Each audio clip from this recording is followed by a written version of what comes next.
entouré par ta grandeur. Mon cœur va-t-il frémir? Danserai-je pour toi, mon Jésus? Serais-je saisi par la peur? Devant toi resterai-je debout? Vais-je tomber sur mes genoux? Chanterai-je Alléluia? Est-ce que je pourrais te parler? Je ne peux m'imaginer. Je ne peux m'imaginer. Voilà, vous êtes les bienvenus ce matin. Paix, prière et union à chacun d'entre nous qui sommes encore ce matin-là pour écouter, étudier au pied du Seigneur, étudier sa bonne parole et qui nourrit nos âmes et qui nous permet de marcher, ou continuer à marcher avec lui, la tête haute et le cœur rempli de joie, rempli de certitude, rempli aussi de consolation pendant ces temps que nous vivons. Et le Seigneur a les yeux, les regards continuellement fixés sur son peuple. Et sa grâce ne manque pas dans les moments de difficulté. Donc, nous sommes encore ensemble pour 1h45 ou 1h40 minutes pendant lesquelles nous allons nous édifier autour de la parole du Seigneur. Vous êtes à l'écoute ou en train de suivre actuellement le canal officiel du ministère Restauration, le département d'appui aux étrangers et la branche francophone qui s'occupe de toutes les communications en français. Donc ce matin, ceux qui nous entendent, qui ne savent pas de quelle langue il s'agit du français. Donc vous êtes encore les bienvenus. Nous sommes basés l'église pentecôtiste Assemblée de Dieu Ministère Restauration est basée, le siège est à l'avenue Farapos au numéro 312 et nous sommes dans la ville de Porto Alegre et vous êtes en train de nous suivre à partir du studio de l'église Assemblée de Dieu Ministère Restauration. Et nous émettons, ce programme est un programme en français où nous étudions la Bible et nous sommes actuellement en train d'étudier comment Dieu fait les plans pour chaque personne qui vit sur terre. Chaque personne qui vit sur terre, c'est le projet divin pour chaque être humain. C'est ce livre d'études bibliques que nous sommes en train d'étudier actuellement. Notre président est le pasteur Humberto Chimiti-Vieira et qui est le président de l'Église. Et nous vous souhaitons encore une fois la bienvenue ce matin dans ce programme. Le plan divin, notre leçon d'aujourd'hui est la leçon numéro 19, qui est intitulée « Les plans divins du salut », le grand projet général de Dieu pour tous les humains, le grand projet général de Dieu pour tous les humains. Et je vais lire le verset de base, puis après nous allons prier et remercier le Seigneur pour ces instants qu'il nous donne. « Cela est bon et agréable devant Dieu notre Sauveur, qui veut que tous les hommes soient sauvés et parviennent à la connaissance de la vérité. » Les bras du Seigneur sont ouverts à tous les hommes, tous les hommes. Dieu n'a pas fait un homme pour l'enfer. Dieu n'a pas fait un homme pour être perdu. Dieu veut que tous les hommes parviennent à la connaissance de la vérité, qu'ils soient sauvés. Vous vous imaginez, des gens disent que Dieu a créé certaines personnes pour être perdues, d'autres pour être sauvées. Vous imaginez un Dieu qui est comme ça, qui se déclare bon, non, loin de toutes ces choses. effectivement la raison d'être de ce document, ce livre que nous sommes en train d'étudier. Nous sommes passés par plusieurs leçons. Nous sommes à la leçon numéro 19 et nous avons vu ce que c'est que la prédestination. Nous avons vu ce que c'est que le libre arbitre. Nous avons vu ce que c'est que la préformation. Ce que nous choisissons, Dieu le connaît déjà avant qu'on soit né. Il est Dieu. Alléluia. Il est Dieu. Ce que nous n'avons pas encore fait, nous ne sommes pas encore existants pour faire, il le connaît. C'est extraordinaire. Donc, connaissant toutes ces choses, il a destiné, il a préparé chaque homme, il a fait chaque homme pour hériter le salut, pour le suivre, pour le suivre, pour le suivre. Un exemple me vient à l'idée, je ne vois pas quelqu'un qui achèterait un chien et le dresserait pour le mordre. Cela ne peut pas se faire. Il dresse le chien. Bon, c'est le moins qu'on puisse faire. Dresser, on ne peut pas créer un chien. Mais on peut le dresser. Dieu, lui, il a la capacité de créer. Et il a plus de capacité, infiniment de capacité, mais il a créé, il a mis en nous tout ce qu'il faut pour le reconnaître comme Seigneur et Dieu. Mais les choses se sont pas, nous n'avons pas laissé les choses se passer comme cela se doit. Et nous sommes passés par des routes que lui n'a pas indiquées, mais qu'il connaissait déjà. Donc, c'est ce que nous avons dit, nous avons appelé de la préformation. Et je voudrais m'incliner avant de continuer cette leçon et prier. Seigneur notre Père, nous te donnons toute la gloire, nous bénissons ton nom. Tu es Dieu, tu es le Seigneur de l'univers, tu es celui qui a formé toutes choses, tu es celui qui a créé toutes choses. Et tu es le rocher des âges. Seigneur, il n'y a pas deux mondes, il y a un seul. Et tu en es l'auteur. L'univers tout entier est ta création. Et tu es le seul qui gouverne, qui est le souverain de tout ce qui a été créé. Seigneur, tout a été créé. Seule une personne n'a pas été créée. La personne de Dieu, de la Trinité, n'a pas été créée. C'est toi qui as fait toutes choses. C'est pourquoi tout genou doit fléchir devant toi. Seigneur, même assis ce matin ici, mes genoux fléchissent. Je fléchis mes genoux devant ta personne. Je te reconnais comme le Dieu unique et vrai. Jésus-Christ comme le Seigneur de gloire, unique, qui est un Dieu en qui Dieu est.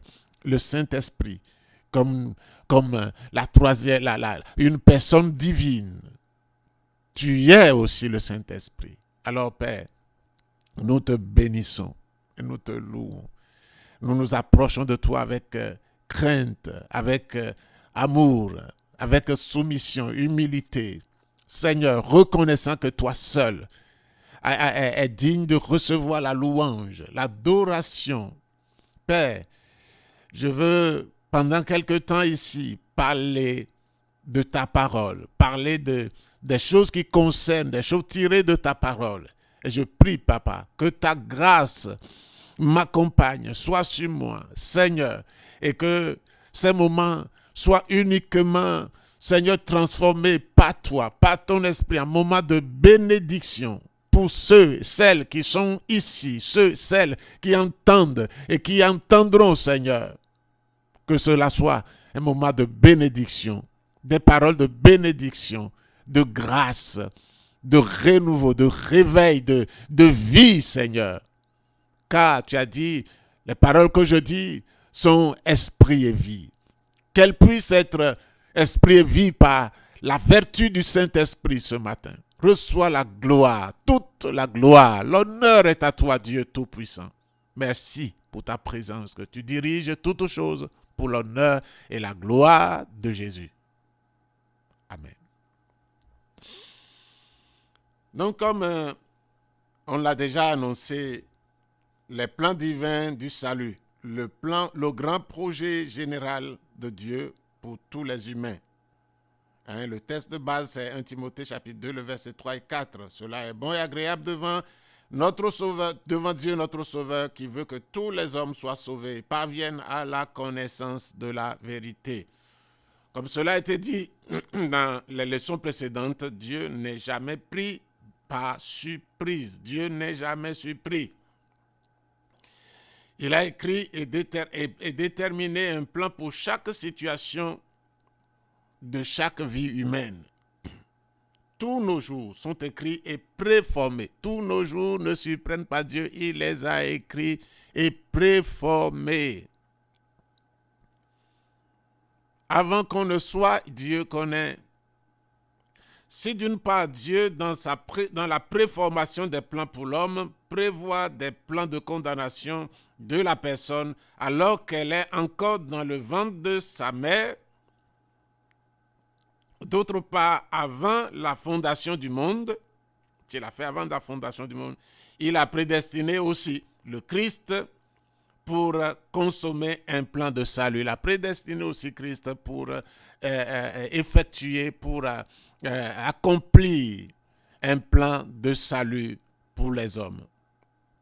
S'il connaît, avant la fondation du monde, toutes choses, tout ce qui concerne chaque homme, même avant la fondation du monde, il a aussi envoyé la solution, il a aussi prévu la solution de salut qui viendrait annuler, anéantir, détruire tout ce qui pourrait tendre à affecter la vie de ceux qui aimeraient choisir, ceux qui ont préféré, ceux qui ont aimé Dieu au point de choisir son Fils unique, au point de choisir Dieu pour de choisir Christ, le Fils de Dieu, pour être leur propitiation, leur faveur, la faveur retrouvée de Dieu devant le Seigneur. Il a aussi préformé. S'il nous connaît, s'il connaît chaque personne, que nos voies, il connaît nos voies, il a aussi donné la solution qui convient, qui lui est acceptable, agréable, que lui-même a suscité, qui est suffisante, pleine et parfaite pour nous arracher de ce qui pourrait nous détruire, nous éloigner de lui. Alors, nous disons ceci. De même, il a destiné à ceux qui sont en Christ, ceux qui vont chercher à être en Christ, ceux qui sont en Christ, il a destiné à jouir de ce plan de salut, comme le dit Éphésiens chapitre 1, le verset 4. Enfin, il a élaboré dans la vie de chaque être humain un plan que, étant en Christ, il puisse jouir de la prédestination pour ceux qui sont dans le Fils. Vous savez, quand on est en Christ, il y a beaucoup de choses qui sont alors prédestinées. Il y a beaucoup de choses qui sont prédestinées en Christ. Nous ne pouvons pas les changer. L'essentiel, c'est que nous soyons en Christ. Si quelqu'un est en Christ, il est une nouvelle créature. Alors, il y a une prédestination pour les nouvelles créatures en Christ. Et donc, ça, on ne peut pas les changer. On ne peut pas changer. Ce qui est prédestination réellement n'est pas changeable. Mais ce qui est lié au libre arbitre est changeable. Si nous prenons le pour, il y a les conséquences. Nous prenons le contre, il y a les conséquences. Le pour nous amène à des conséquences heureuses. Le contre nous amène à des conséquences fâcheuses. Donc, mais quand on est en Christ, il y a automatiquement des choses que Dieu nous prédestine. Ça, nous ne pouvons pas le changer. Ce qui peut changer, c'est quand notre position en Christ change. Parce que c'est nous qui avons décidé de venir en Christ. Nous pouvons encore décider de modifier notre position. Parce que rester en Christ, c'est au jour le jour dans la définition de la vie que Dieu veut que nous menions, étant une vie pas difficile, mais une vie de soumission dans laquelle nous remettons notre vie à Christ et nous vivons sa vie. C'est lui qui vit au travers de nous. Donc, je voudrais parler de la synthèse des plans de Dieu pour le salut des hommes. Pour faire une synthèse des plans de Dieu pour le salut des hommes, nous voyons, il y a un plan individuel et instrumental particulier qui implique la prédestination de Jésus-Christ à être le sauveur. Dieu a prédestiné Jésus à être le sauveur de tous les êtres humains. Être le sauveur de tous les êtres humains. Un plan individuel et instrumental.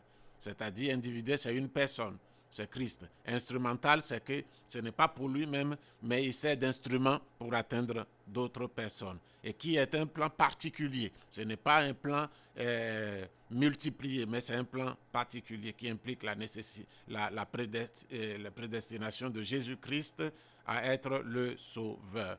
Il y a deuxièmement un plan particulier et collectif. C'est particulier parce que ça touche les individus, mais ça peut aussi concerner une collectivité, une communauté. Un plan particulier et collectif qui implique la prédestination de tous ceux qui sont en Christ. C'est particulier, mais ça concerne tous ceux qui sont en Christ également.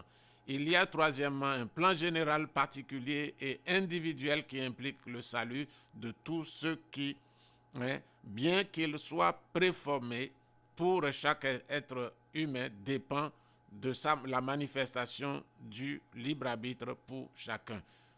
Je veux l'expliquer en disant il y a un plan que Dieu a fait, un plan général. C'est un plan qui concerne tous les hommes. Mais c'est un plan particulier, c'est-à-dire ça touche tous les hommes, mais c'est chaque homme qui doit individuellement s'en saisir et utiliser son libre arbitre pour choisir d'être en Christ. C'est ce que je disais tantôt. Il doit saisir ce plan, cette proposition de Dieu, Christ, et le saisir pour être en Christ, pour s'attacher à Dieu et être en Christ. Alors, nous allons passer à l'analyse de ces plans dans les rubriques suivantes. Premièrement, le plan de prédestination du Christ comme sauveur depuis avant la fondation du monde. Christ a été, la Bible dit qu'il a été prédestiné depuis avant la fondation du monde à être le sauveur des hommes. Avant la fondation des hommes, dans l'éternité, avant la fondation du monde, Dieu a résolu que Christ sera le sauveur de tous les hommes. C'est pourquoi Pierre écrit ceci. Il écrit ceci dans 1 Pierre chapitre 1, le verset 17 à 21, et il dit ceci: « Et si vous invoquez comme Père celui qui juge selon l'œuvre de chacun, sans acception de personne, conduisez-vous avec crainte pendant le temps de votre pèlerinage, sachant que ce n'est pas par des choses périssables, par de l'argent ou de l'or, que vous avez été rachetés, de la vaine manière de vivre que vous avez hérité de vos pères, mais par le sang précieux de Christ, comme d'un agneau sans défaut et sans tache, prédestiné avant la fondation du monde et manifesté à la fin des temps à cause de vous, qui par lui croyez en Dieu, lequel l'a ressuscité des morts et lui a donné la gloire, de sorte que votre foi et votre espérance reposent sur Dieu. C'est Dieu qui est l'auteur du salut et c'est Jésus qui est celui qui exécute le salut. Voilà. Et Jésus a été, par son précieux sang, prédestiné avant la fondation du monde. Donc, Christ n'est pas une solution occasionnelle pour le péché. Ce n'est pas une solution, je peux dire quoi? Une solution circonstancielle pour le péché, pour le problème des hommes, mais avant que les hommes soient sauvés, avant que les hommes soient créés, Christ avait été déjà prédestiné à être le sauveur des hommes. Le sang de Christ avait été versé dans la pensée de Dieu depuis avant la fondation du monde. Le sang avait été versé avant même la croix, dans la pensée de Dieu, depuis avant la fondation du monde. C'est-à-dire que le Christ était déjà prédestiné avant la fondation du monde à s'offrir en sacrifice. Dieu avait déjà prévu cela. La souveraineté de Dieu signifie que ce qu'il détermine dans sa pensée existe déjà, car personne ne peut lui résister. Dans les projets de Dieu, dans les choses de Dieu, dans les actes de Dieu, il les pose avant même les actes. Et concernant Jésus, la désignation de Jésus comme sauveur, Seigneur et sauveur, il a fait avant la fondation du monde. Ce n'est pas avant la fondation, la création des hommes, mais avant la fondation du monde. Il a fait. Et nous sommes en train de dire que la souveraineté de Dieu a cette capacité. Une fois que Dieu pense quelque chose, une fois que quelque chose a commencé à exister dans la pensée de Dieu, la chose doit être considérée comme existante déjà parce que Dieu l'a résolu. Personne ne peut lui résister. Personne ne peut déprogrammer ce que Dieu a déjà programmé dans sa pensée. C'est pourquoi nous disons que Jésus a été déjà, avant la fondation du monde, réservé à s'offrir en sacrifice. Dieu l'a résolu pour qu'il s'offre en sacrifice. C'est pourquoi il a dit, il a prédestiné avant la fondation du monde. Donc, comprenez la chose ainsi, tout ce que Dieu dit est vrai. Que la chose soit du passé, de notre passé, parce que Dieu n'a pas de temps, Dieu n'a pas de passé, ni présent, ni avenir. Dieu est, il est, pour lui, il est. C'est nous qui avons les 3 temps. Dieu n'a pas de temps. Nous ne pouvons même pas dire que Dieu a un temps, mais Dieu n'a pas de temps. Il est. Il est. Parce que si on a un, on doit avoir les 2 autres. Il n'a pas de temps. Donc, ainsi, l'avenir déjà déterminé par Dieu, pour lui, est déjà présent. Pour Dieu, seul n'existe pas ce qu'il n'a pas encore déterminé à exister dans sa pensée. Les choses qui n'existent pas pour Dieu, c'est des choses auxquelles il n'a pas encore pensé. Quand Dieu pense à quelque chose, la chose doit arriver. Que ça prenne du temps, ça va arriver. Mais les choses auxquelles il n'a pas pensé, les choses qui n'existent pas dans sa pensée, ne sont pas. Mais quand il pense à quelque chose, la chose existe. J'espère que vous avez compris cet aspect-là. Voilà, le plan dans lequel Dieu a prédestiné au salut ceux qui sont en Christ. Il y a un plan dans lequel Dieu a prédestiné ceux qui sont en Christ. À propos de ce plan collectif, l'apôtre Paul a écrit « En lui, Dieu nous a élus avant la fondation du monde. En Christ, Dieu nous a élus avant la fondation du monde pour que nous soyons saints et irrépréhensibles devant lui. Nous ayant prédestinés, dans son amour, à être ses enfants d'adoption par Jésus-Christ, pour le bon plaisir, selon le bon plaisir de sa volonté, nous faisant connaître le mystère de sa souveraineté, de sa volonté, selon le bienveillant dessein qu'il avait formé en lui-même pour le mettre à exécution lorsque le temps serait accompli, de réunir toutes choses en Christ, celles qui sont dans les cieux et celles qui sont sur la terre.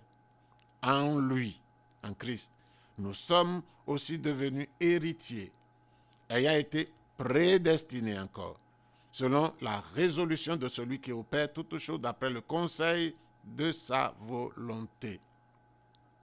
Nous avons lu dans Éphésiens chapitre 1, verset 4, 5, et du verset 9 à 11. En lui, prédestinés. Tous ceux qui sont en Jésus-Christ sont prédestinés. Dieu a fait un projet déjà qui existe, qui connaît, dont les parties sont vraiment clairement définies. Et quiconque se maintiendra en Christ, en lui, ces choses-là, il ne peut pas les changer. Et ces choses vont s'accomplir en sa faveur. Parce que c'est déjà prédestiné. Nous voyons à partir des Écritures que la prédestination du salut pour l'Église n'est pas directement donnée à l'individu, mais à travers Christ. La prédestination n'est pas donnée à l'individu, mais l'individu reçoit cette prédestination à travers Christ pour ceux qui sont en lui, tout comme les gens qui sont dans un avion pour Brasilia, par exemple, pour aller à une destination, seraient prédestinés à arriver à cette destination. Si vous entrez dans un avion pour aller dans une ville, pour aller dans une capitale, vous y arriverez. L'essentiel est que vous soyez dans l'avion. Et si vous y êtes, vous y arriverez. Par conséquent, pendant que nous sommes en Christ, nous sommes prédestinés au salut, tant il est impossible de ne pas arriver à Sion. Il n'y a donc maintenant aucune condamnation pour ceux qui sont en Jésus-Christ. Et cela afin que la justice de la loi fût accomplie en nous qui marchons non selon la chair, mais selon l'esprit. Or, le signe que nous sommes en Christ est celui fixé par l'apôtre Jean. Écoutez, le signe qui montre que nous sommes en Christ. Par l'apôtre Jean qui nous dit dans 1 Jean chapitre 2, le verset 5 à 6, il dit ceci, mais celui qui garde sa parole, garder sa parole, les conditions, garder sa parole. L'amour de Dieu est véritablement parfait en lui. Par là, nous savons que nous sommes en lui. Celui qui dit qu'il demeure en lui doit marcher aussi comme il a marché lui-même. Marcher comme Christ a marché lui-même. C'est là, il nous a donné l'exemple. Marcher comme il a marché lui-même. Donc, c'est la condition d'être dans ce bateau, ce salut, cette prédestination, c'est là le signe. Or, le signe que nous sommes en Christ, c'est celui que l'apôtre Jean a résumé dans ce passage que nous venons de lire. Le plan personnel de salut pour tous les êtres humains. Parlons du plan de salut personnel pour tous les êtres humains. Premièrement, il y a le salut. Le salut est le plan général et idéal de Dieu pour tous. Le salut en Jésus-Christ est le plan idéal de Dieu pour tous les hommes. Pour tous les hommes. La Bible déclare expressément que le plan de Dieu pour chaque personne est qu'elle soit sauvée. Nous l'avons lu. La volonté de Dieu, c'est que le désir de Dieu, que tous les hommes soient sauvés et parviennent à la connaissance de la vérité. Tous les hommes, c'est ce qu'il veut. C'est ce que Dieu veut. C'est sa volonté. Et quand Dieu définit une volonté, c'est vraiment sincère. C'est vraiment une volonté. Et il va travailler pour que cette volonté soit atteinte, soit exécutée. Mais il travaille avec des hommes que nous sommes et à qui il a donné un libre arbitre. Nous sommes libres de choisir. Et en contradiction avec la thèse calviniste dit qu'ils comprennent que Dieu a prédestiné certains hommes pour être sauvés, Dieu a prédestiné d'autres pour aller à l'enfer, d'autres pour aller au paradis, d'autres pour aller en enfer. Ça, c'est ce que les calvinistes pensent, mais la Bible ne soutient pas cette pensée calviniste, parce que, comme au départ nous l'avons dit, il y a la prédestination pour un certain nombre de sujets dans la Bible. Il y a cependant le libre arbitre. Tout n'est pas prédestination, tout n'est pas libre arbitre, mais tout est préformé. Prédestination, libre arbitre, mais aussi il y a la préformation. Et quand nous prenons notre libre arbitre pour faire quelque chose, ça ne surprend pas Dieu. Il l'a déjà préformé parce qu'il nous a connus d'avance. Avant qu'on soit né, il connaît. Il connaît qui nous sommes. Donc, les calvinistes ne présentaient qu'une partie de la vérité biblique. Il reste deux autres parties parce qu'il y a trois parties. C'est la vérité. Pour comprendre la vérité, il doit être basé sur un trépied. C'est pourquoi nous l'appelons la doctrine tripartite, qui formait de tripartite. Dieu peut faire selon le libre arbitre, selon la prédestination, mais aussi il est celui qui préforme les choses selon que nous avons choisi d'aller à gauche ou à droite. Voilà. Dans 1 Timothée chapitre 2, le verset 4, nous l'avons déjà dit, que Dieu veut que tous les hommes soient sauvés et parviennent à la connaissance de la vérité. Donc, le salut est donné aux hommes. Dieu prédestine tous les humains au salut. Il les prédestine au salut. Pas qu'un choix arbitraire qu'il ait fait. Le salut comme fruit de la longanimité dérivé de la miséricorde divine. Le salut est le fruit. Pourquoi? Parce que est le fruit de la patience, longue patience, qui est encore le fruit. La longue patience de Dieu est le fruit de la miséricorde de Dieu. Pourquoi? Parce que tous ont péché. Tous. Si il doit racler tout le monde, c'est tout le monde qui doit être raclé. Et maintenant, il a patienté, et puis il fait miséricorde. Et la miséricorde est adressée à tous. C'est pourquoi il est écrit, les bontés de l'Éternel ne sont pas épuisées. Ses bontés ne sont pas épuisées. Ses compassions ne sont pas à leur terme. Cependant, la miséricorde de Dieu n'existe pas pour que nous nous contentions de pécher. Il y a des gens qui pensent que la miséricorde de Dieu, c'est pour nous pousse à continuer à pécher sans nous arrêter, ou que Dieu fera grâce. Mais cette miséricorde nous pousse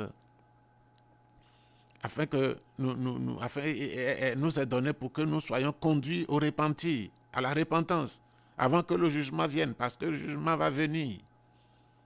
Chacun va rendre compte. Ça va venir, chacun va rendre compte. Et Dieu est patient. Il n'est pas pressé. Il ne prend pas plaisir à détruire l'œuvre de ses propres mains. Il patiente et il appelle.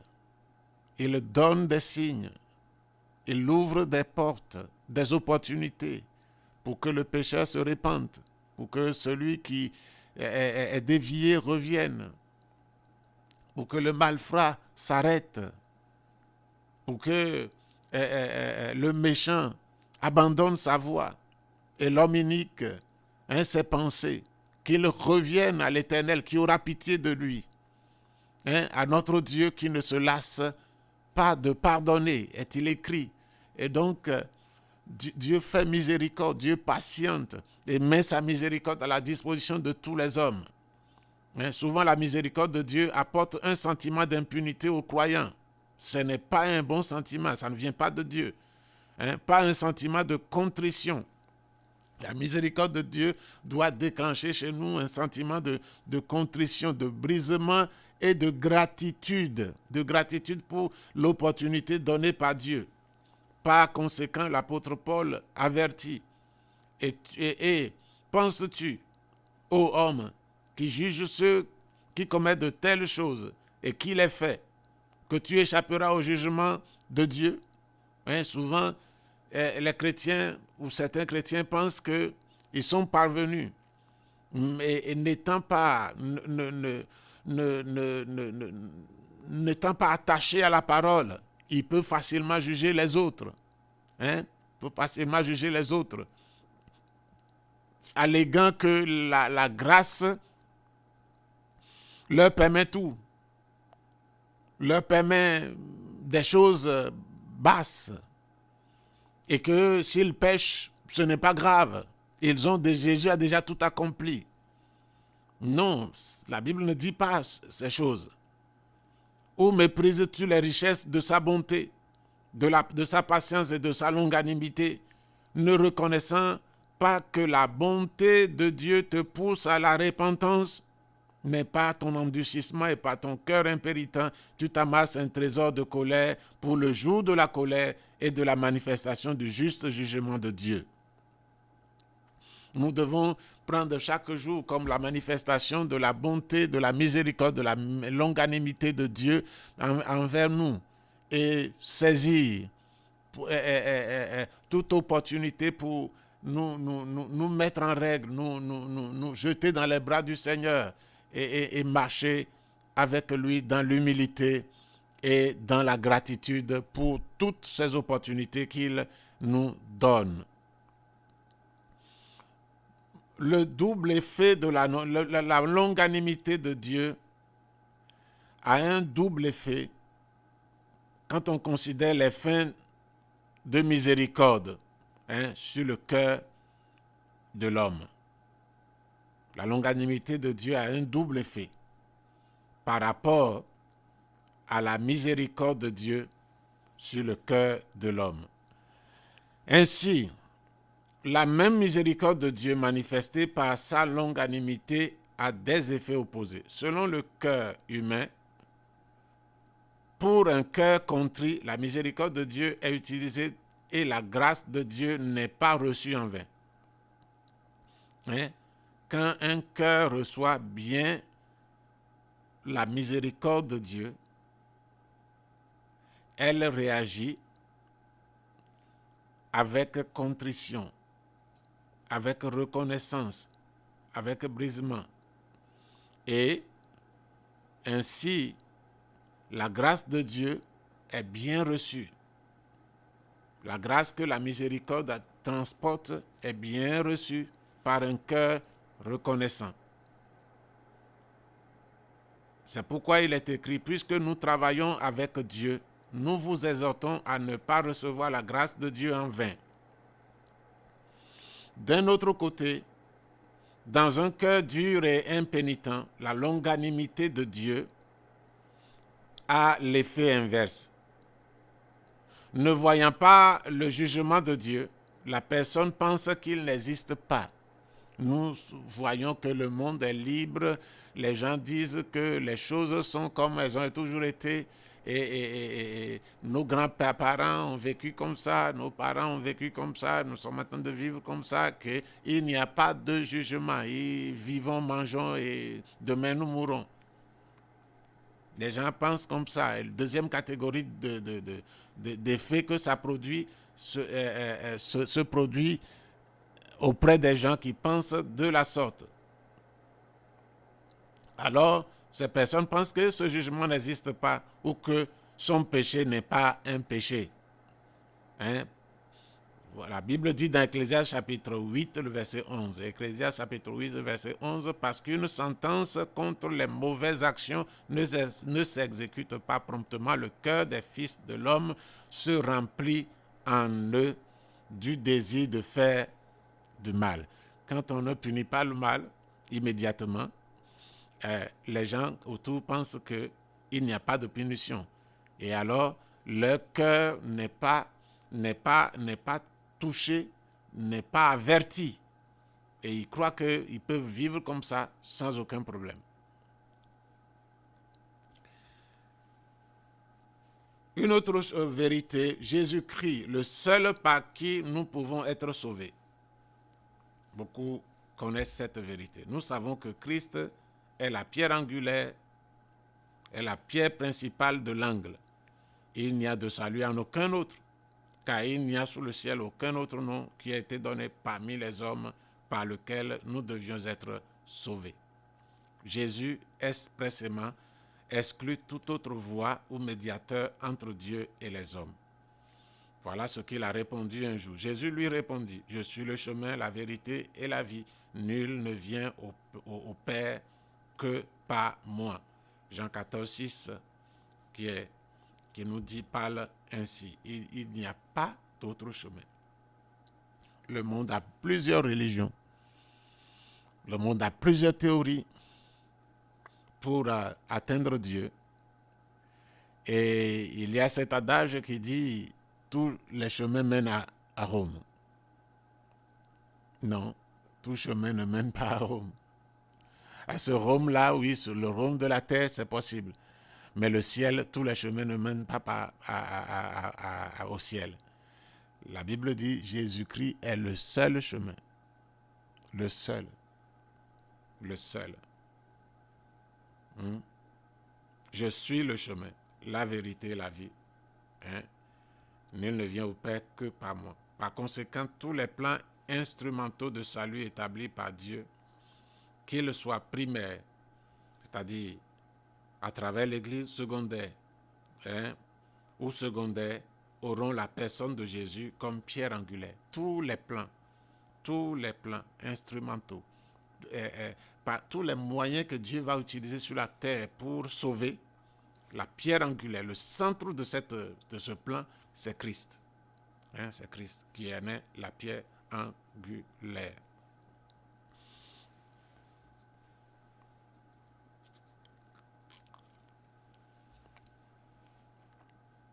Est-ce que nous pouvons souffler un peu en musique? Tout ce que je ferai sera de t'adorer pour l'éternité. Je ne peux m'imaginer. Je ne peux m'imaginer. Entouré par ta grandeur, mon cœur va-t-il frémir? Danserai-je pour toi, mon Jésus? Serais-je saisi par la peur? Devant toi resterai-je debout? Vais-je tomber sur mes genoux? Chanterai-je Alléluia? Est-ce que je pourrais te parler? Entouré par ta grandeur, mon cœur va-t-il frémir? Danserai-je pour toi, mon Jésus? Serais-je saisi par la peur? Devant toi resterai-je debout? Vais-je tomber sur mes genoux? Chanterai-je Alléluia? Est-ce que je pourrais te parler? Entouré par ta grandeur, mon cœur va-t-il frémir? Danserai-je pour toi, mon Jésus? Serais-je saisi par la peur? Devant toi resterai-je debout? Vais-je tomber sur mes genoux? Chanterai-je Alléluia? Est-ce que je pourrais te parler? Je ne peux m'imaginer. Je ne peux m'imaginer. Je ne peux m'imaginer. Je ne peux m'imaginer. Je ne peux m'imaginer. Je ne peux m'imaginer. Je ne peux m'imaginer. Je ne peux m'imaginer.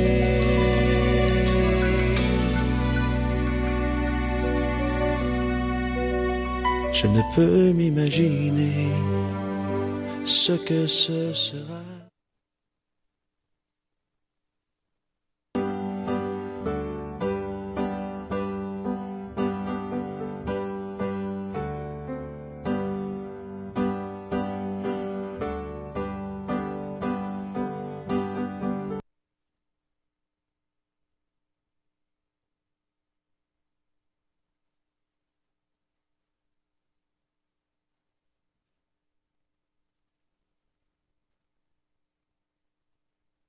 Pero ¿qué pasa cuando de repente lo...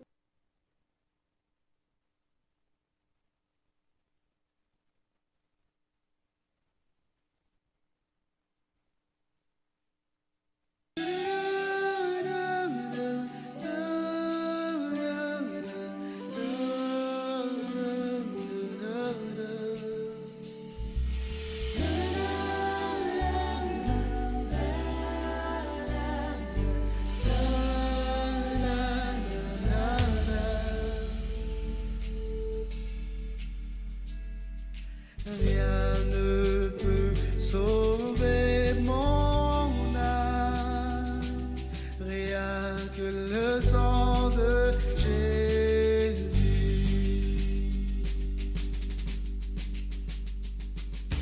Pour elle, je ne réclame rien que le sang de Jésus.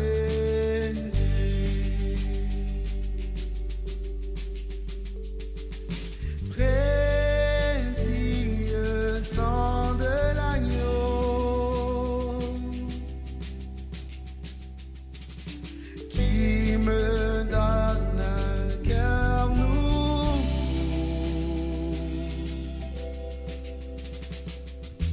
Rien d'autre je ne veux plus. Rien que le sang de Jésus. Rien que le sang de Jésus. Rien que le sang de Jésus. Rien que le sang de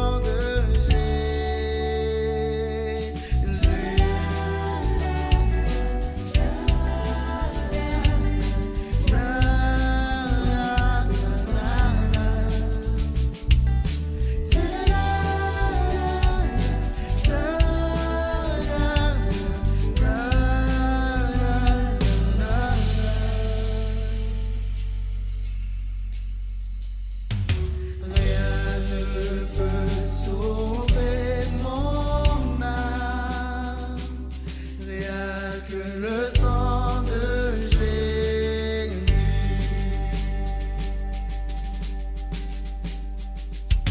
Pour elle, je ne réclame rien que le sang de Jésus.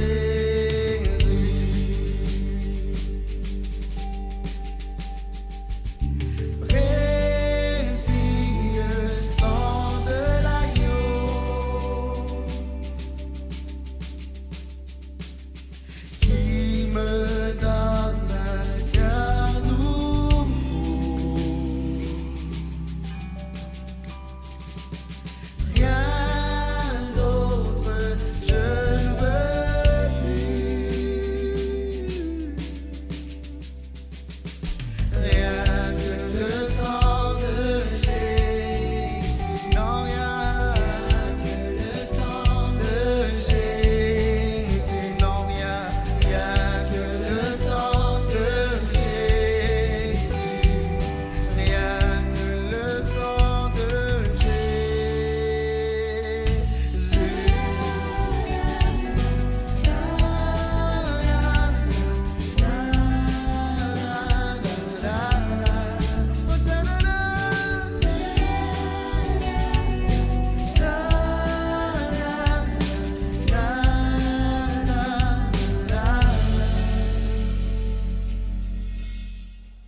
Voilà, nous revenons, nous continuons notre avancée. L'Église est le principal instrument de Dieu pour atteindre les hommes. L'Église est ce principal instrument de Dieu pour faire connaître le plan de Dieu, le plan de salut aux hommes. Puisque Jésus est le seul médiateur par lequel l'homme peut être sauvé et que le salut est le plan général et idéal de Dieu pour tous les êtres humains, l'Église est le principal instrument par lequel Dieu présente Christ aux hommes. Nous traiterons ici, ainsi dessous, le plan instrumental du salut à travers l'Église.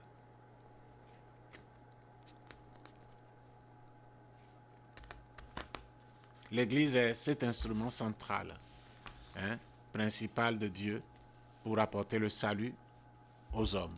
C'est des sauvés, mais Dieu s'en sert pour être le principal instrument qu'il utilise pour atteindre les hommes. Il peut exister des instruments secondaires, mais l'Église est le premier instrument, l'instrument primaire, principal de Dieu pour le salut des hommes. Il y a des plans secondaires de Dieu pour atteindre les hommes également. Compte tenu de l'inefficacité de l'Église, quand l'Église devient inefficace à apporter le salut, le Christ aux hommes, nous ne connaissons pas toutes les façons dont Dieu travaille pour matérialiser son désir de sauver tout le monde. Cependant, la Bible et la réalité révèlent certaines de ces façons.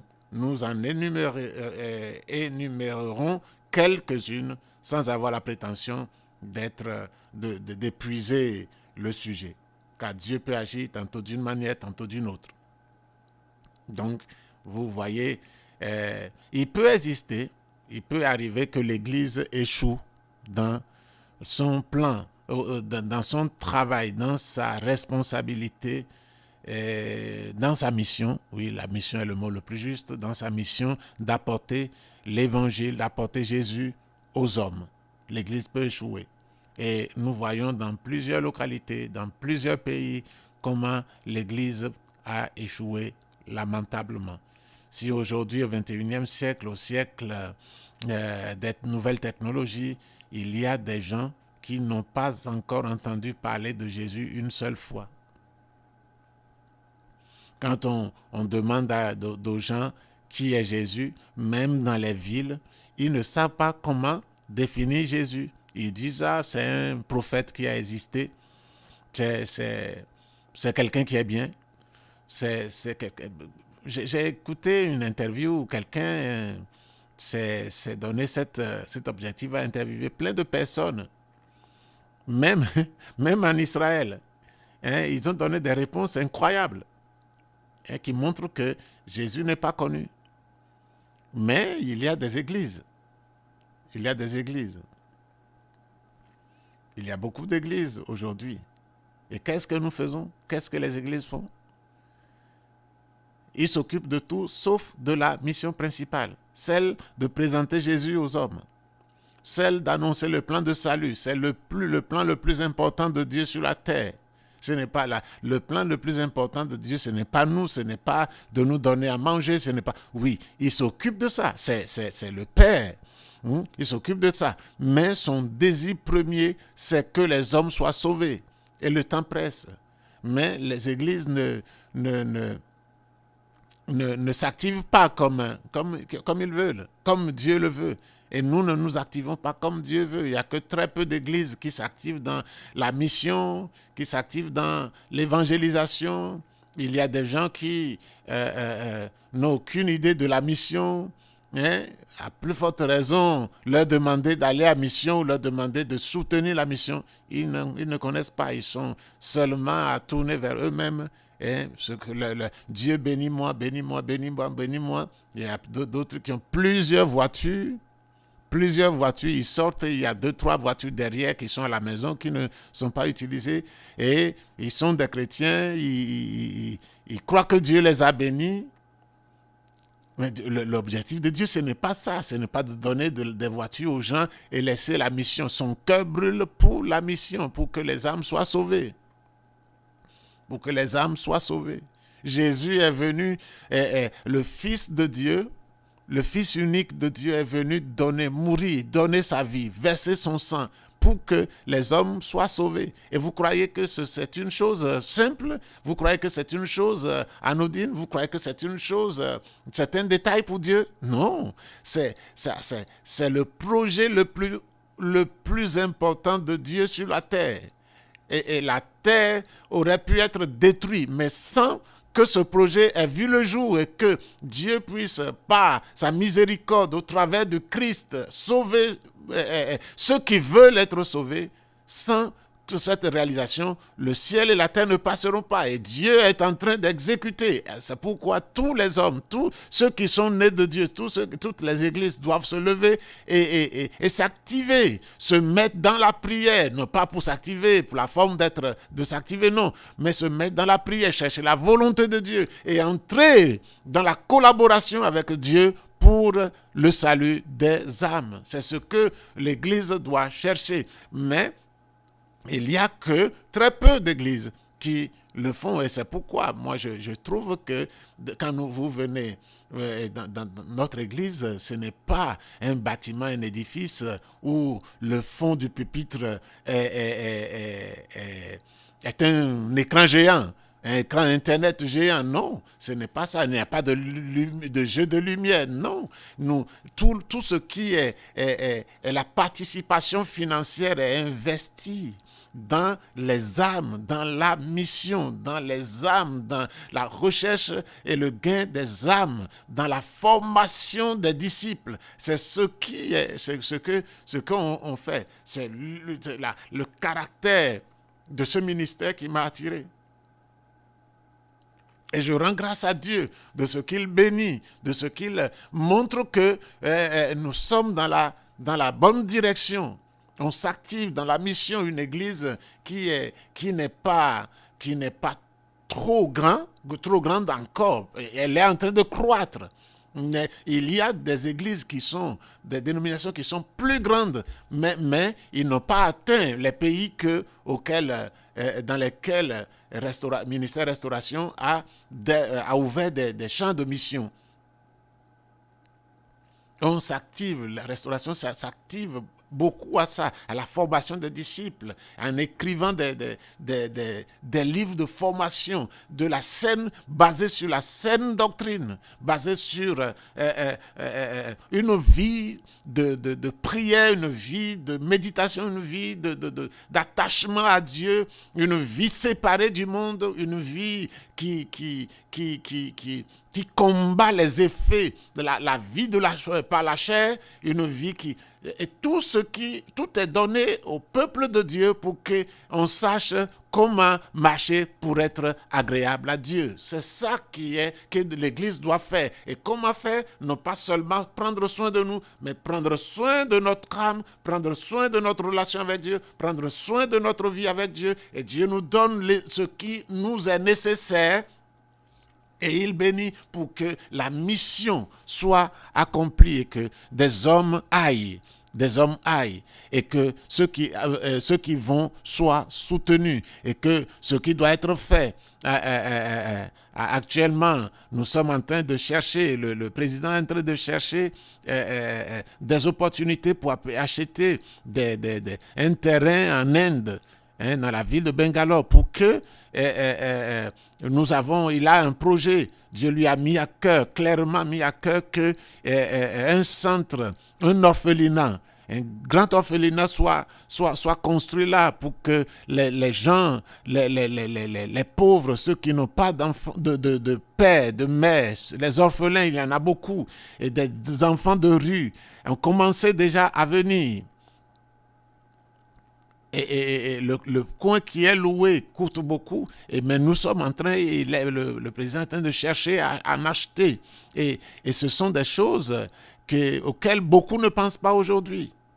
Beaucoup ne pensent pas pour que l'évangile soit prêché dans certaines villes où il y a une forte influence religieuse. En Inde, il y a une forte influence religieuse locale, nationale. Et il n'y a que certains moyens pour entrer, pour prêcher l'évangile et gagner des âmes. Et ce projet est l'un des moyens que nous croyons efficaces pour toucher Dieu a déjà commencé à montrer les signes. Et nous bénissons le Seigneur pour cela. Nous bénissons le Seigneur pour cela. Et aujourd'hui, plus que jamais, Dieu est en train d'appeler à investir dans la mission. Dieu est en train d'appeler non pas seulement à investir de l'argent, à se lever soi-même pour la mission. Si tu as un appel missionnaire, il faut te lever, te faire former et aller en mission. Si tu es certain de ton appel, il n'y a pas le temps à perdre. Il n'y a pas de temps à perdre. Dieu est déjà à l'œuvre. S'il appelle, c'est qu'il veut envoyer. Et que l'instrument appelé se lève et se mette à la disposition de Dieu et dit, Seigneur, me voici. Me voici. Si Dieu n'a pas dirigé, restez. Si Dieu dirige, levez-vous. Et ne dites pas demain. Nous avons rencontré des gens qui sont formés dans l'école de mission, mais qui ne sont pas prêts pour aller. C'est comme si c'est des cours, ils prennent, ils déposent un petit diplôme pour ajouter à la connaissance. Non, je crois que ça, c'est contraire à la volonté de Dieu. Je ne dis pas que quand on fait les études, on prend des cours missionnaires, des cours d'école de mission, qu'on doit obligatoirement aller en mission. C'est pas ce que je veux dire. Je veux dire que quand on est prêt, quand Dieu a appelé, on ne va pas dans cette école si on n'est pas prêt à se mettre à la disposition de Dieu. Si on est prêt à se mettre à la disposition de Dieu, on dit Dieu, je te donne ma vie, j'investis. C'est à toi de m'appeler. Maintenant, si Dieu appelle, alors celui qui s'est donné à Dieu de cette manière-là se lève et dit, ah oui, j'attendais. C'est pour cela que je me suis fait former. C'est pour cela que je me suis rendu à Dieu, prêt pour la mission. Maintenant, l'appel est précis, alors j'y vais. Donc, on ne peut pas aller pour la forme d'aller, de gagner quelque chose de matériel en plus, ou d'avoir une connaissance. Pourquoi faire? Les connaissances ne servent à rien si elles ne sont pas rendues pratiques, si elles ne sont pas, elles ne portent pas de fruits pour la gloire de Dieu. Donc, je crois que nous devons nous faire attention. Le temps est court, nous devons nous lever et partir.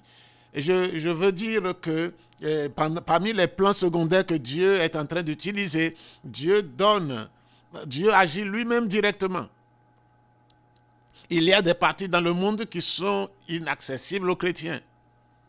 Il y a des républiques islamiques dans lesquelles vous annoncez l'évangile. Vous ne pouvez pas annoncer l'évangile publiquement. Vous mettez votre vie en danger. Cependant, Dieu a appelé dans le passé, certains ont payé de leur vie, des martyrs.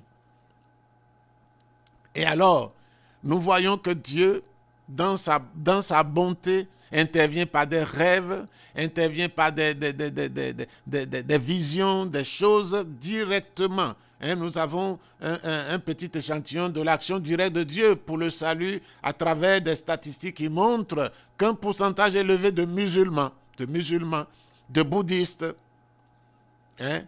et de personnes de toute religion dans lesquelles l'évangile ne peut pas arriver, Dieu lui-même agit directement. Ils reçoivent Jésus comme leur sauveur et leur Seigneur par un miracle ou par un rêve dans lequel Jésus lui-même leur parle. Voyons aussi dans la parole de Dieu les témoignages impressionnants de la conversion de Saul. Saul n'a pas été évangélisé par quelqu'un. C'est Jésus lui-même qui lui est apparu sur le chemin de Damas. Dans Actes chapitre 9. Il y a le centurion Corneille, dans Actes chapitre 10. Dans ces exemples-là, depuis l'éternité, le Seigneur intervient sans intermédiation humaine pour présenter le Christ à une personne, même s'il a ensuite conduit un membre de l'Église à la personne qui a reçu la révélation. Il fait lui-même le job, le travail, et puis il produit que la personne soit mise en contact avec un membre d'une église, avec un chrétien, avec un homme né de nouveau. Ensuite, il a aussi des rapports impressionnants de missionnaires qui en atteignant des communautés sans aucun contact avec la civilisation judéo-chrétienne, ont trouvé des révélations du Christ données directement par Dieu sans intermédiation humaine. Dieu travaille. Ce sont des moyens secondaires. Mais le moyen principal, c'est l'Église. C'est l'Église. Et aujourd'hui, pendant que nous sommes ici, Dieu travaille. Je crois que certaines églises aussi ne sont pas informées de l'efficacité du fruit que porte leur travail. Parce que il y a des radios, il y a des moyens médiatiques qui sont utilisés sciemment, dirigés sciemment vers les régions où l'évangile, on ne peut pas, un missionnaire ne peut pas aller, où on ne peut pas annoncer publiquement, parfois même secrètement, si on vous prend, c'est la mort. Il y a des radios qui vont là-bas, des fréquences qui sont dirigées directement vers ces zones. Et on ne peut pas imaginer des gens qui sont sauvés par ces radios. Des gens qui font le culte, leur poste récepteur collé à l'oreille. Et qui sont des vrais chrétiens. Et dans ces régions, on ne s'amuse pas à être chrétien. On ne s'amuse pas à être...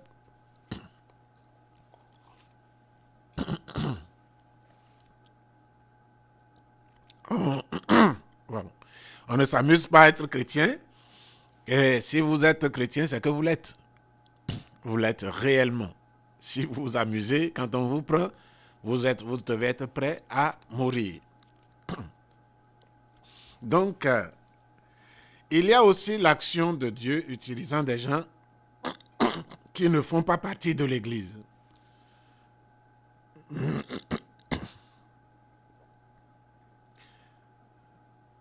Il serait important de citer au moins 2 passages du Nouveau Testament dans lesquels nous voyons des gens utilisés par Dieu pour diffuser l'Église sans faire partie de l'Église, même s'ils professent le nom de Jésus. Dans le premier, Jean lui dit, dans le premier, c'est dans Marc chapitre 9, le verset 38 et 40, à 40. Jean lui dit, « Maître, nous avons vu un homme qui chasse des démons en ton nom.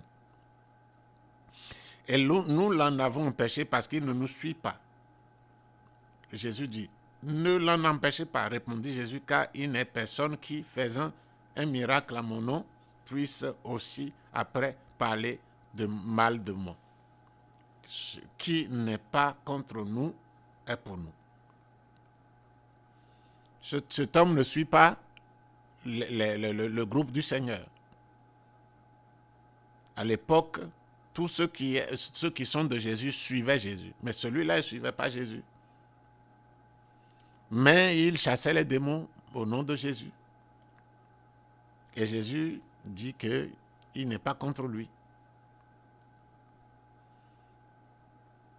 Dans le second exemple, il est parlé de ceux qui diront « Seigneur, Seigneur », Jésus a dit, ils n'entreront pas tous dans le royaume de Dieu, mais celui-là seul qui fait la volonté de mon Père qui est dans les cieux. Plusieurs me diront à ce jour-là, Seigneur, Seigneur, n'avons-nous pas prophétisé en ton nom, n'avons-nous pas chassé les démons en ton nom, n'avons-nous pas fait beaucoup de miracles en ton nom? Alors je leur dirai ouvertement, je ne vous ai jamais connu, retirez-vous de moi, vous qui commettez l'iniquité. Voilà ce que Dieu dit ici. Retirez-vous de moi, vous qui commettez l'iniquité. C'est des gens qui professaient, mais ils n'étaient pas. Qui professaient, mais qui n'étaient pas. Maintenant, ils ont amené certainement des gens au Seigneur. Ils ont chassé des démons. Ils ont prophétisé. Ils ont fait des choses. Mais Jésus dit, il ne les connaît pas. mais certainement des gens sont sauvés. Paul dit qu'ils aient prêché l'évangile par envie, afin de me susciter quelques tribulations. Qu'importe, l'évangile n'est pas moins prêché. Donc, Dieu utilise toutes les circonstances pour... évidemment, ces personnes pensaient qu'ils sont de l'église. Ils agissaient comme s'ils étaient dans l'église, mais le maître de l'église dit non, ils ne sont pas. Dieu peut utiliser tous les moyens, et nous parlons des moyens secondaires, des plans secondaires, pour sauver une âme. Il y a un plan spécifique et collectif pour tous les sauvés. Si le plan général, idéal de Dieu pour les êtres humains est le salut, Dieu a également établi un plan idéal spécifique pour tous les sauvés. Et entrer dans ce merveilleux projet collectif de Dieu est la condition pour profiter du plan individuel et spécifique qu'il a établi pour la vie de chaque croyant. Nous en parlerons dans le prochain volume. Cependant, nous voulons parler d'un aspect du dessein de Dieu pour les sauvés, qui est le plan instrumental de Dieu pour le salut des êtres humains. Le plan instrumental de Dieu pour le salut des êtres humains, des hommes, c'est que Dieu a fait de nous des vases de miséricorde. Comme nous l'avons vu dans le sous-titre, dans un sous-titre passé, Dieu utilise tous les moyens pour obtenir le salut des hommes et peut utiliser comme instrument pour cela des gens qui n'ont jamais été connus de Jésus. Nous l'avons dit. En d'autres termes, il peut utiliser des personnes qui n'ont jamais eu d'intimité avec lui à travers la nouvelle naissance, même si le plan principal de Dieu est d'utiliser la prédication de l'évangile pour le salut des hommes. Autrement dit, les hommes qui n'ont jamais été sauvés peuvent être utilisés comme vases de miséricorde pour atteindre les saints ou même des pécheurs. Par conséquent, même si une personne n'accepte pas le plan de Dieu pour elle, elle peut voir impliqué dans sa vie le plan de Dieu que Dieu a tracé pour atteindre plusieurs par lui. Dieu est Dieu. Même si tu n'es pas intéressé par le salut, Dieu peut t'utiliser pour atteindre des gens. Dieu peut utiliser pour ramener un pécheur dans l'église, un dévié, un rétrograde dans l'église. Dieu peut t'utiliser pour toucher n'importe qui par l'évangile. Par l'évangile. Et ceci, moi par exemple, celui qui m'a donné le premier traité qui m'a conduit dans une église, le traité qui m'a conduit dans une église où j'ai eu mon premier contact avec la prédication de l'évangile véritable, n'était pas chrétien. Je crois qu'il est devenu après, mais il n'était pas chrétien. Quand m'a amené le traité, lui n'en voulait pas. Et moi, il me l'a donné. Les missionnaires distribuaient les traités. Il en a pris. Il passait par là. Il ne voulait pas passer sans prendre. Et il en a pris. Il ne l'a pas lu. Et il me l'a donné. Et ce traité, je l'ai lu. Et cela m'a amené à chercher à aller dans l'église. Et c'est ce qui m'a amené au salut, à la connaissance de Jésus-Christ, comme Seigneur et Sauveur. Et c'est là ce qui est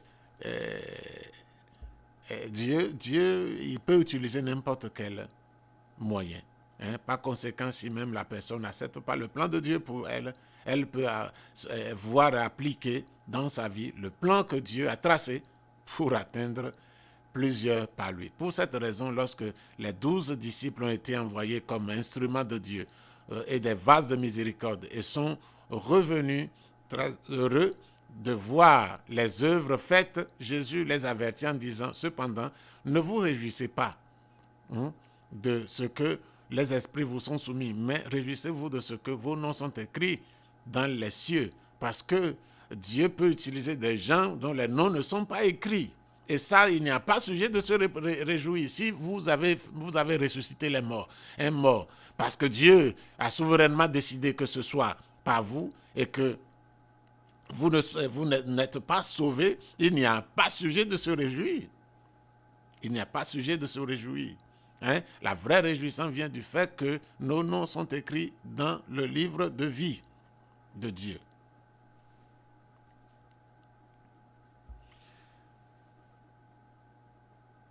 Jusque-là, nous voyons clairement que Dieu peut utiliser n'importe quel moment, bien que ce soit, bien que l'Église soit l'instrument principal, il y a des instruments secondaires.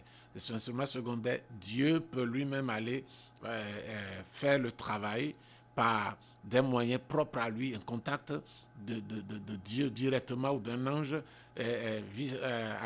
avec la personne à évangéliser ou la personne à ramener dans le plan de Dieu, à amener dans le plan de Dieu. Dieu peut utiliser même des païens. Dieu peut utiliser des païens qui sont vraiment, vraiment hors de l'Église. Dieu peut utiliser des gens qui sont dans l'Église et qui se croient être de l'Église, mais qui ne sont pas connus par Jésus, être de l'Église. Dieu peut les utiliser. Donc vous voyez, cela doit être clair.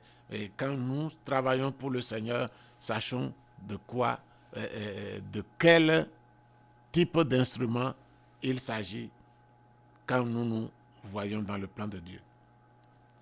Il y a aussi le salut, le point fondamental du projet. Le salut est le point fondamental du projet de Dieu pour notre vie privée. Dans mon expérience pastorale, le président de l'Église dit ceci: dans mon expérience pastorale de plus de 30 ans, j'ai parfois traité des cas d'ouvriers qui étaient dans une vie de péché et, une fois découverts, désespèrent. Alors la première chose qu'ils demandent est « et mon ministère ?» Quand leur péché est connu et quand ils sont découverts, ils sont suspendus ou radiés, le premier mouvement, la première surprise, premier cri qu'ils poussent est mon ministère. Normalement, ça ne doit pas être mon ministère. Ça doit être et mon salut. Et mon salut. Ce sont des gens qui n'ont pas compris ce que Jésus voulait dire aux disciples lorsqu'il a dit « Réjouissez-vous », non pas parce que les esprits vous sont soumis, mais de ce que vos noms sont écrits dans les cieux. À une autre occasion, Jésus a demandé « Que servirait-il à un homme de gagner tout le monde entier s'il perdait son âme? Ou que donnerait un homme en échange de son âme? » Que donnerait un homme en échange de son âme? Rien. Rien. C'est impossible. Le rachat de l'âme de l'homme n'a qu'un seul prix: le sang de Jésus. Et quand on est sous le sang de Jésus, on vit pour lui, on marche avec lui. On le sait, nous avons perdu notre vie. Jésus a dit, celui qui veut me suivre, si quelqu'un veut venir après moi, qu'il renonce à lui-même, qu'il se charge de sa croix et qu'il me suive. Car celui qui voudra sauver sa vie la perdra. Celui qui la perdra à cause de moi la sauvera. La Bible est, comme nous l'avons dit, nous sommes dans le salut lorsque nous marchons comme Jésus lui-même l'a marché.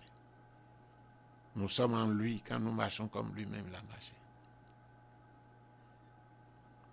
C'est lui qui est notre maître.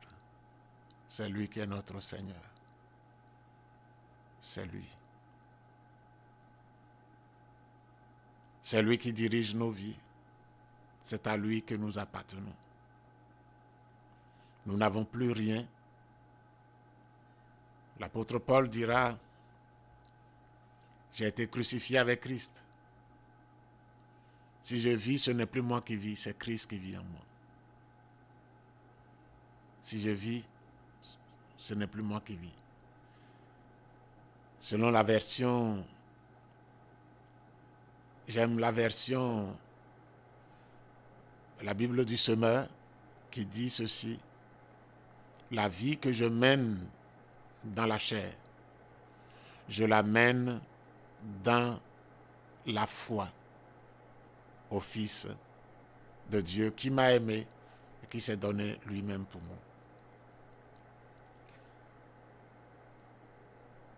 Aujourd'hui, le salut, pour beaucoup, les gens ne doivent pas souffrir. Mais notre Seigneur est appelé homme de douleur, habitué à la souffrance. Dans Isaïe 50-53. On veut arriver au ciel sans passer par la croix. Il y a un faux évangile qui dit que Jésus a tout accompli. Il a tout accompli. Cela est vrai, mais faut-il comprendre comment il a tout accompli? Il n'a pas tout accompli pour nous propulser dans une vie de péché sans frein. Qu'il a porté nos péchés déjà. Alors péchons pour que la grâce abonde. Il a acquis toutes les richesses pour nous. Alors cherchons à être riches sur la terre. Faisons tout pour être riches. Vivons comme nous voulons.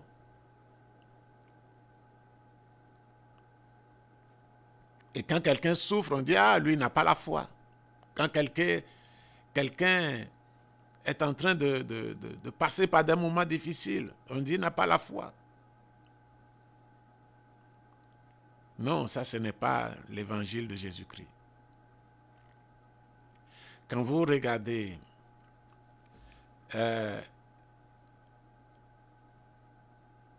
j'ai pris le temps de regarder les cantiques qui datent de très longtemps. Les cantiques des chrétiens des années 1950. Quand vous lisez, vous chantez, vous trouvez que il n'y a rien de facile dans ces cantiques. Les gens ont traduit leur état d'âme dans ces cantiques. Il y a de la souffrance, mais il y a de la joie. Il y a de la joie. Cette joie n'est pas forcément le résultat de ce que tout va bien pour le meilleur des mondes. Non. Il y a des gens qui ont écrit des cantiques à genoux. Pourquoi? Parce que le chrétien, quand il est sur la terre, on ne peut pas, ça n'a pas d'exception, ça n'a rien d'exceptionnel. Tout chrétien doit lutter contre la chair. Parce que nous portons la chair. Et la lutte contre la chair, c'est une chose féroce. Et tout chrétien doit lutter contre le monde. Et le monde est présent, il est autour de nous. Nous sommes dans le monde, n'étant pas du monde, mais nous sommes dedans.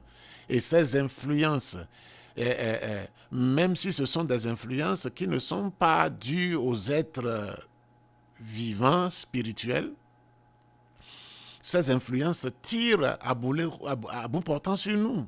Parce que nous voulons vivre contre-courant. Il y aura des appels, notre nature sera attirée, appelée. Et par exemple, nos sens, nos yeux Par exemple, si vous marchez dans la rue, ce n'est pas le diable qui va vous tenter continuellement, non. Mais c'est votre nature. Avec le monde qui vit autour de vous, dans lequel vous vivez, vous serez exposé à des tentations terribles. Pas que par les femmes, mais par aussi des objets. Il y a des gens qui n'ont pas besoin de vestes, mais qui achètent continuellement des vestes. Parce que leurs yeux les mettent, le monde collabore avec leur nature de convoitise pour faire ces choses. Cet argent peut être utilisé pour autre chose. Et Dieu sait qu'il n'a pas besoin de cette veste supplémentaire. Il n'a pas besoin de cette chaussure supplémentaire. Mais ça vient. Nous sommes dans le monde. Et un chrétien né de Dieu qui se prépare pour le ciel sait que ces choses-là, il doit les combattre. Il y a tant de choses dans le monde qui nous font la guerre, associées avec notre nature, qui sont terribles. Il y a, et nous devons gérer ces choses. Nous devons gagner ces batailles contre notre chair, contre le monde, et maintenant aussi contre le diable, qui tire continuellement des flèches enflammées, des dards enflammés sur tous ceux qui ont pris position pour Dieu. Si on a vraiment pris position pour Dieu réellement, qu'on n'est pas dans l'église pour la forme, et c'est certain qu'il va tirer, que vous aurez affaire avec le diable. Et nous avons tous ces ennemis, et les chrétiens se mettent la main dans la poche et disent « tout va bien pour le meilleur des mondes ». Et ici, ils marchent décontractés, ils vont et reviennent sans avoir un but. Non, la vie chrétienne n'est pas cela. Il y a beaucoup de personnes qui sont séduites, qui sont trompées et qui aujourd'hui ne pensent qu'aux choses de la terre. Ils ont pour Dieu leur ventre. Et ils ne pensent qu'aux choses de la terre. Et c'est vraiment dommage. On aurait pu... je ne sais pas comment. Oui, plusieurs ont reçu l'évangile de cette façon, donc ils le croient de cette façon. Mais ce n'est pas la bonne façon, ce n'est pas le bon évangile. Le vrai évangile, c'est que le chemin dans lequel nous sommes engagés, c'est un chemin étroit.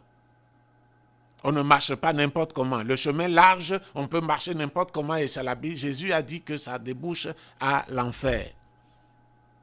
Mais le chemin qui mène au ciel, c'est un chemin étriqué, un chemin étroit. Et la porte qui va là-bas, il faut se serrer.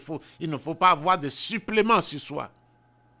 Parce que si tu as des suppléments, tu seras trop gros, tu ne peux pas y entrer. Si tu as l'habitude de marcher à gauche, à droite, tu ne peux pas suivre le chemin droit, le chemin étroit. Tu vas tomber dans le décor, dans le vide. Et c'est ça que beaucoup suivent aujourd'hui. Et nous sommes...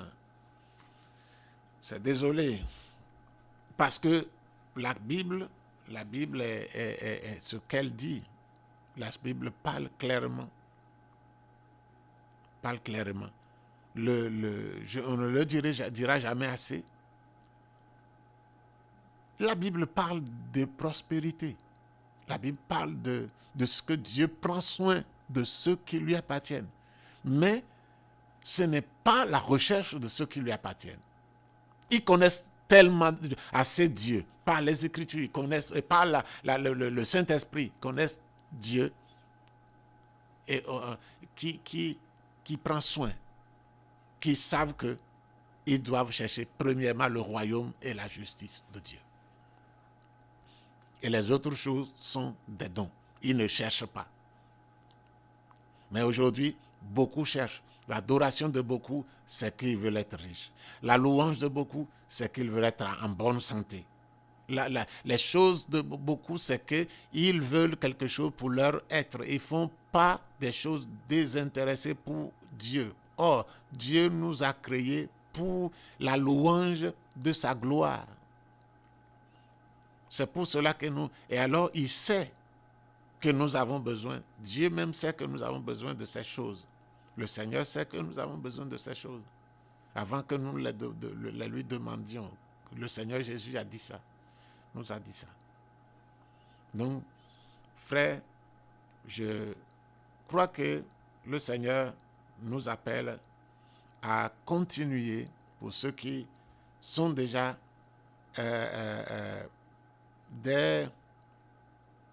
ont déjà découvert l'évangile du Christ, ont déjà dans leur cœur, dans leur vie, la saine doctrine qui marche comme Jésus a marché, alors continuez. Mais ceux qui savent qu'il y a transportent beaucoup de choses qui sont contraires à l'appel de Dieu, au plan de salut pour les hommes, il est encore temps de revenir au Seigneur, de refaire sa voie, de reconsidérer ses voies et de revenir au Seigneur dans la contrition, dans le brisement de cœur, dans l'humilité, même si on est humilié, dans l'humilité, et on revient au Seigneur, on se soumet, on se répand, on se soumet à lui, et on se met à sa disposition, on se dit, Seigneur, conduis-moi. Et s'il y a besoin de revoir le lieu où nous adorons Dieu, de choisir un autre lieu, parce que ce lieu n'enseigne pas autre chose que ce que j'ai connu jusqu'à présent et que je ressens que ce n'est pas complet. Tous les lieux ont quelque chose de complet, mais ce n'est pas parce qu'il y a quelque chose de bon. Ce n'est pas parce qu'il y a quelque chose de bon et d'autres choses de mauvais qu'il faut rester. Il faut chercher l'église qui pratique, qui enseigne et qui pratique la sanctification selon la parole de Dieu, qui a la saine doctrine. Il y a des gens qui se mettent à défendre leur église bec et ongle. Mais ce n'est pas une chose bonne devant Dieu. Si l'église est fausse, s'il y a des choses erronées, s'il y a des choses insuffisantes, si l'église ne remplit pas le standard de Dieu, vous avez beau la défendre, vous faites l'œuvre du diable. Parce que le diable a voulu mettre ce standard et à moitié rempli, ou bien même aux 2/3 rempli, pour que vous soyez perdus. Et défendre ces églises-là est une œuvre du diable. Et il faut faire attention. Et la seule chose qu'il faut faire, c'est de les fuir. Quand on les découvre, il faut les fuir. Nous ne sommes pas ici sur la terre pour devenir des stars. Nous ne sommes pas ici sur la terre pour être riches. Nous sommes ici uniquement pour chercher Dieu. Parce que le seul projet de Dieu sur la terre, c'est de sauver les âmes. Dieu ne veut pas Dieu veut que tous soient sauvés et qu'ils parviennent à la connaissance de la vérité. Et c'est pour ça qu'il a envoyé Jésus. Il n'a pas envoyé Jésus pour que tout le monde soit riche. Il n'a pas envoyé Jésus pour que tout le monde soit libre de pécher, de vivre volontairement dans le péché. Il a envoyé Jésus pour détruire le péché. Et bien que, étant dans un corps, il peut nous arriver de pécher, mais le péché n'est pas une chose volontaire qu'on cherche. Il peut arriver que nous ayons des séquelles, nous ayons des choses attachées à nous, qu'il faut lutter. Et quelquefois, ça peut nous rendre triste. Ça nous rend triste. Quand on trébuche, ça rend triste. Parce qu'on dit, non Seigneur, encore, je suis tombé dedans. Et non pas parce que je fais la grimace devant Dieu. Dieu sait si je fais une grimace. Mais quand je suis vraiment touché, il sait. Il dit, toi, tu es sur le chemin. Relève-toi, vas-y. Et prière, jeûne, prière, méditation, volonté d'abandonner devant Dieu. Et puis, la chose disparaît de nos vies. Et Dieu nous fait remporter la victoire. C'est comme ça la sanctification. Les choses, les imperfections tombent les unes. Certaines tombent facilement, d'autres tombent beaucoup plus difficilement.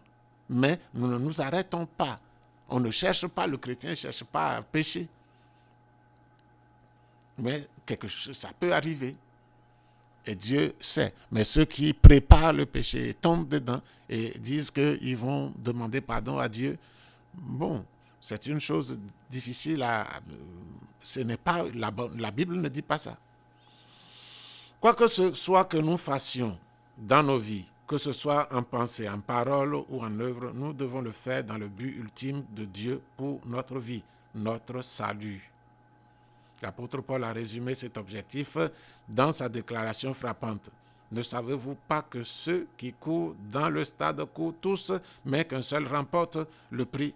Courez de manière à le remporter. Tous ceux qui combattent s'imposent toute espèce d'abstinence et ils le font pour obtenir une couronne corruptible. Mais nous faisons-le pour une couronne incorruptible. Moi donc, je cours, non pas comme à l'aventure. Je frappe, non pas comme battant l'air, mais je traite durement mon corps et je le tiens assujetti de peur d'être moi-même rejeté après avoir prêché aux autres. L'apôtre Paul avait peur d'être rejeté. Pas peur de choses pour trembler, non. Mais il savait qu'il pouvait être rejeté s'il il se laissait diriger par sa chair. C'est pourquoi il dit, mon corps, tu ne vas pas m'imposer ta loi. C'est moi qui impose. La loi de l'esprit doit gagner sur le corps. Et il a combattu. Et à la fin, il a dit, j'ai combattu le bon combat. J'ai achevé la course. J'ai gagné, j'ai gardé la foi. Désormais, la couronne de justice m'est réservée. C'est ainsi que nous pouvons le dire, nous aussi, que la couronne de justice nous est réservée.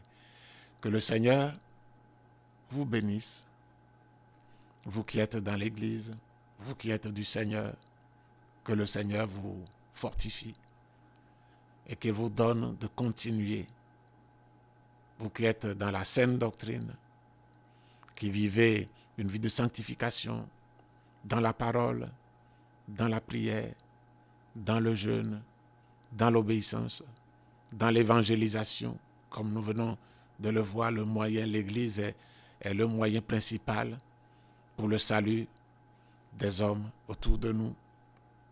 Jouons notre rôle. Ne faisons pas comme Israël qui devant être l'instrument divin pour apporter le salut, c'est laissé attirer par lui-même, ne voulait pas que le salut soit apporté aux autres. Voilà ce qui peut nous arriver quand nous avons le salut nous-mêmes. Nous ne voulons pas, nous ne pensons pas aux autres. Nous voulons tout pour nous. Ça peut arriver. Faisons attention. Que le Seigneur nous bénisse, vous fortifie. Prions. Seigneur notre Père, nous te donnons gloire. Te bénissons et te louons pour ces instants que nous avons passés ensemble autour de ta parole. Nous te disons merci. Nous prions notre Père que tu étendes tes grâces sur toutes ces personnes qui ont suivi. Que, Seigneur, ces paroles puissent produire quelque chose, une réaction positive. Seigneur, devant toi, non pas devant les hommes, mais devant toi, que ces paroles portent des fruits qui te glorifient, les fruits qui, Dieu, qui seront des fruits évidents de transformation, Seigneur, de réveil de conscience, Seigneur, et d'action. Dieu, tu es Dieu et tout est possible à toi. Nous te donnons toute la gloire. Merci pour ces moments. Si quelqu'un souffre, Père, je te prie, grand roi, de le toucher. Au nom de Jésus, touche-les, Seigneur. Touche tous ceux qui souffrent dans leur corps. Et que le mal que Jésus a déjà porté à la croix de Golgotha, que ce mal soit déraciné, Seigneur, et que ton nom soit glorifié. Merci à toi, que ton nom soit loué, au nom de Jésus. Amen. Paix, prière et union. Je ne peux m'imaginer. Je ne peux m'imaginer. Je ne peux m'imaginer. imaginer.